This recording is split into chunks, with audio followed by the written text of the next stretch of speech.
छोड़ो कल की बातें, कल की बात पुरानी, नए द्वार पे लिख देते हैं मिलकर नई कहानी, हम हिंदुस्तानी, हम हिंदुस्तानी। एआईएमआईएम के राष्ट्रीय अध्यक्ष अकोला में पहुंचे थे। कल के दिन उनका एक भाषण हुआ था जिसमें उन्होंने फर्जी सेकुलरिज्म दिखाने वाले नेताओं के ऊपर निशाना साधा है और साफ तौर पर उनका मुख्य हमला उद्धव ठाकरे के ऊपर था कि जिन्होंने बाबरी मस्जिद गिराने का अपने पार्टी के नेताओं को श्रेय दिया, उनके पिता ने श्रेय दिया। ऐसे लोग भी आज सेकुलरिज्म का चोला पहने हैं। ऐसे फर्जी सेकुलरिस्ट लोगों से आपको बचना है, इस तरीके का बयान दिया है। तो हमारे साथ बात करने के लिए उद्धव बाला साहब ठाकरे शिवसेना के एमपी और वरिष्ठ नेता अरविंद सावंत जी हैं। सर, ओवैसी दौरे शुरू कर दिए हैं और उन्होंने जो जनसभा लिया अकोला में, उसमें सबसे ज़्यादा मुख्य तौर पर उद्धव ठाकरे जी निशाने पे थे। अमूमन वो शरद पवार या जो है दूसरे नेताओं के ऊपर बोलते हैं, कांग्रेस के नेताओं पे बोलते हैं, लेकिन इस बार निशाने पे उद्धव ठाकरे थे और फर्जी सेकुलरिज्म का चोला पहनने का आरोप लगा रहे हैं। क्या कहेंगे? फर्जी कौन है? मैं माननीय ओवैसी साहब लोकसभा में जो वक्तव्य करते हैं वो वक्तव्य जरा दिखा देना। वहाँ तो भारतीय जनता पार्टी के खिलाफ बहुत बोलते हैं और यहाँ लड़ते हैं भारतीय जनता पार्टी की बी टीम करके लड़ते हैं। अगर एक क्षण के लिए वो हमें फर्जी कहते हैं, उनको ये पूछो फिर चुनाव में वोट किसको देना है, ये तो पूछो। सारे मुस्लिम बांधव आज आदरणीय उद्धव जी बाला साहब ठाकरे के साथ है। ये उनका दुख है, दर्द है उनका। उनसे ज़्यादा दर्द है बीजेपी का। तो बीजेपी चाहती है ये विघटन हो जाए। और ये मत भूलना, शिवसेना को ये सिखाने की ज़रूरत भी नहीं है। शिवसेना में पहले से ही, मतलब मालाड का हमारा नगर सेवक क्रिश्चियन था 1968 में, 1972 में।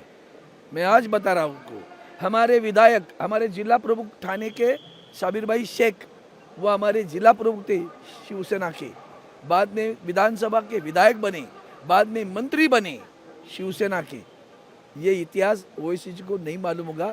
ओवैसी जी, आपकी तेलंगाना में क्यों हालत हुई, इसका कारण यही है क्योंकि आप भारतीय जनता पार्टी की बी टीम करके काम करते हो और चाहते हो कि यह वोटिंग हमें न मिले और जाए। होगा नहीं, कितना भी झूठ बोलो, ली होगी आपने, उनकी सुपारी तो करते रहो। लेकिन सर, बाबरी मस्जिद को गिराने को लेकर वो कह रहे हैं कि बाबरी मस्जिद को अगर आप भूल गए तो जो है, इसमें एक ही कहता हूँ, छोड़ो कल की बातें, कल की बात पुरानी, नए द्वार पे लिख देते हैं मिलकर नई कहानी, हम हिंदुस्तानी, हम हिंदुस्तान। सर, लोकसभा सीट को लेकर भी काफी ज्यादा जो है कश्मकश चल रही है। 18 जो कोऑर्डिनेटर्स हैं उनको आपकी पार्टी की तरफ से अपॉइंट कर दिया गया। तो ये मान के रखा जाए कि महाराष्ट्र में 18 सीट जो है लड़ने वाली है। उससे अभी तो घोषित नहीं हुआ ना।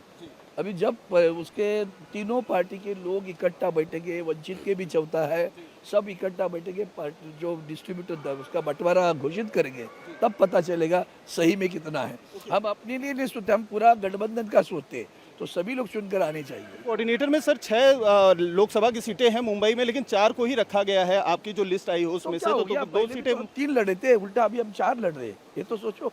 लेकिन जो विवाद का विषय था सर, विवाद नहीं है, गठबंधन में तय होगा और उसके बारे में आदरणीय उद्धव जी, शरद पवार साहब, थोरात साहब या नाना पटोले जी और भी अम्बेडकर जी, सारे इकट्ठा बैठकर घोषित करेंगे। 18 से 22-23 हो सकते हैं सर, लेकिन 18 से कम नहीं होंगे। 100% नहीं होंगे मुझे लगता है।